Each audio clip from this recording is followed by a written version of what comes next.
Terrorists, like all criminals, look at the world a little differently from you and me. Where we see normality, they look for opportunity. Where we see an iconic building or part of our history, they see a target to attack. Where we see services to help us live our lives, they see a chance to disrupt them. Where we see somewhere bustling and busy, they see the opportunity to kill as many people as possible. So it's time we too looked a little closer.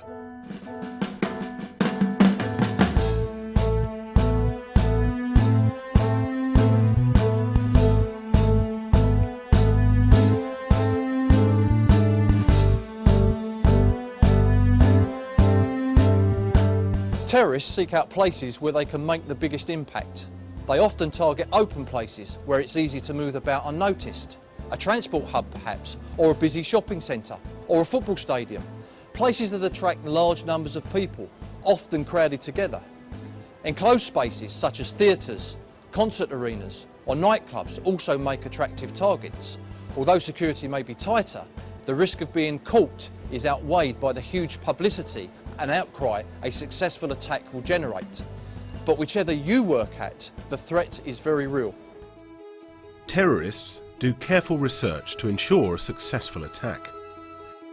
They gather all sorts of information, such as how easy it is to get close to the target, whether they need passes to get in, who or what might challenge them. They'll collect information when planning an attack, when the site is busiest, whether there are regular delivery times, what access there is for vehicles. And they'll pull information together and rehearse their plans, perhaps measuring or timing distances between entrances and exits.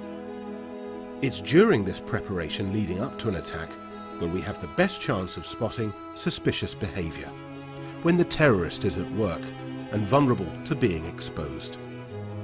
There is no profile for a terrorist, so you can't identify one by the way they look, their ethnicity, gender, age or clothing. It's their behaviour that identifies them.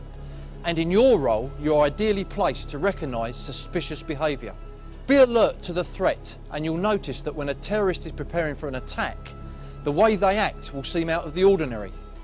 Look closely and you'll see the criminal taking photographs doesn't always behave like a tourist taking photographs. A delivery man doing his job doesn't behave like a terrorist scouting entrances and exits. Trust your instinct when it tells you that things just don't look right.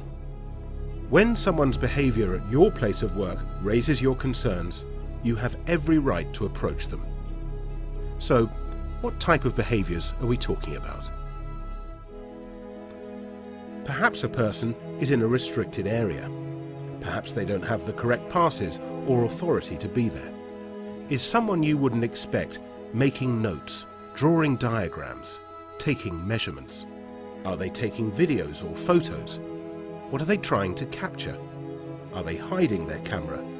Does it look like regular tourist photography or something out of the ordinary? Perhaps they're showing an interest in security features, even testing them.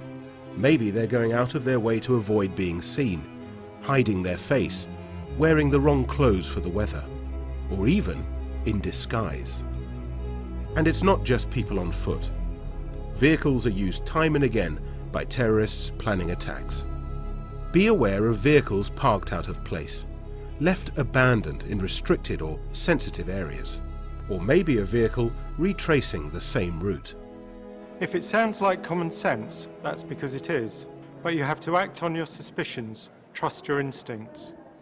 It will help give you confidence if you've taken the time to understand what normal activity or behaviour looks like where you work, so you can identify what's out of the ordinary. Then, if something doesn't feel right, you need to investigate to understand the situation better. Then you can decide whether to report the matter. But approaching someone and asking them to explain their presence or behaviour could be uncomfortable for both of you. Have confidence and remember the purpose of your role. Be open with the person about why you're speaking to them. If you're clear, calm and polite, most members of the public will understand your concerns. And remember that if someone really is gathering information, carrying out what we call hostile reconnaissance, then approaching them shows that you and your colleagues are alert, and that could just be enough to deter a criminal or terrorist from continuing with their plans. Recognizing suspicious behavior is one thing. Knowing what to do next requires a little more confidence. You need clarity. Having recognized behavior that you feel is suspicious, you now need to understand the situation and decide whether your instinct is correct. Listen to an example and think about how this security guard tries to understand the man's motives for his behavior. Good morning, sir. Morning. How are you today? I'm fine, thanks. So, Not too bad, thanks. I'm part of security here, and I'd just like to ask you a few questions as to the purpose as to why you're here, sir. Why? I noticed you've been here since about 11:30. You've been taking some notes, and you've been coming in and out of entrances. What's the reason for your visit here, sir? I'm here to visit a colleague. A colleague. And who would that colleague be, sir? His name's John. John who? Simons. John Simons. Have you been here before, sir? No, it's my first time. Okay. So you've been here a while. As I said, you've been here since about 11:30 or so. Yeah, I got here way too early. You've been taking some notes on your paper there, sir, and coming in and out of the building a few times. Can I ask why? It's research. Research. Can you go into a little bit more detail? Well, I'm a writer. Sorry, it's a bit embarrassing. I don't like to talk about my work. That's okay. It's no problem. So the gentleman, which floor does he work on, sir? I've no idea. You have no idea. So, and your appointment is at? We were meant to meet at 1 o'clock. You meant to be one. So you've got about 15 minutes or so, yeah? But you've been here an awfully long time. Do you have a telephone number for the gentleman? I don't, I'm afraid, no. An email address? But that's on my computer at home. We've just been conversing by email. But you've been here since about 11:30. As I say, I like to leave extra time. How did you know how long I've been here? So we're part of security here. Yeah, but I don't see any cameras, which is unusual for a place like this. No. I can't go into too much detail, but the security is very important here. But as I said, So there's more than one of you then? there's lots of us. Is there someone watching us on a hidden camera somewhere?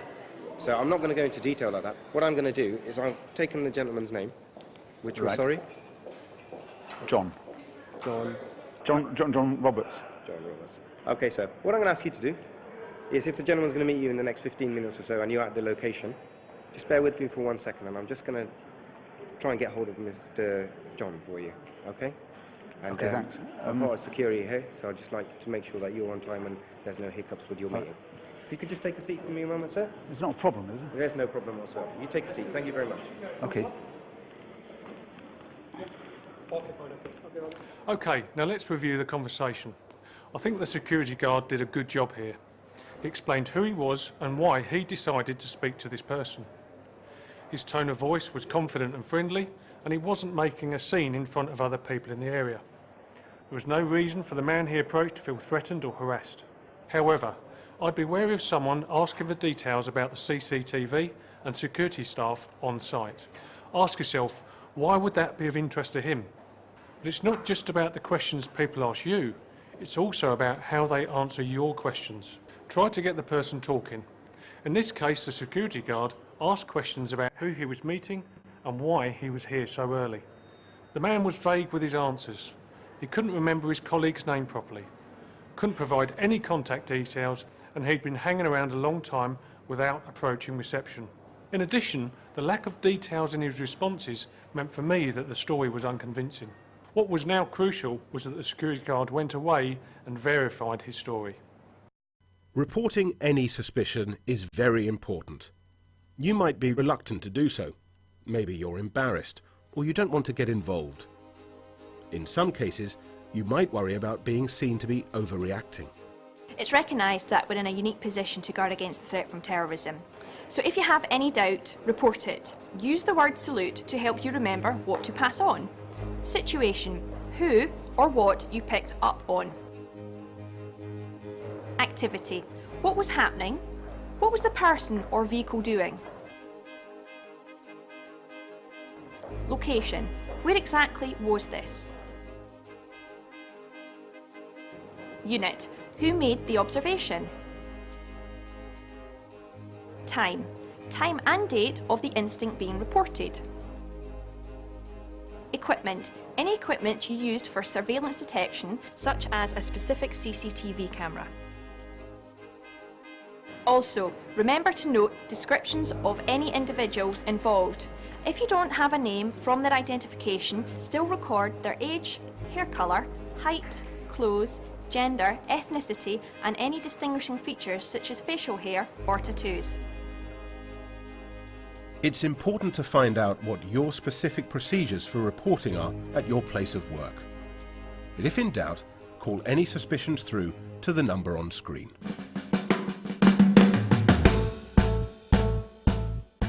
Have the confidence to make the right decision. Follow that simple process of recognising, understanding and reporting. It will help to protect the places where we live and work. You will make those places safer for all of us. Now, there's 3 things you can do to start this process. First, consider what ordinary behaviour looks like at your place of work. How do you expect people to be dressed or to behave? Would they be alone? What activities would you expect them to be carrying out? Do this and it will be easier to recognise suspicious behaviour. Secondly, you need to understand someone's behaviour. What details can you obtain by asking questions? What excuses can they give you? What questions can you ask to test the plausibility of those excuses? And finally, know your reporting procedures.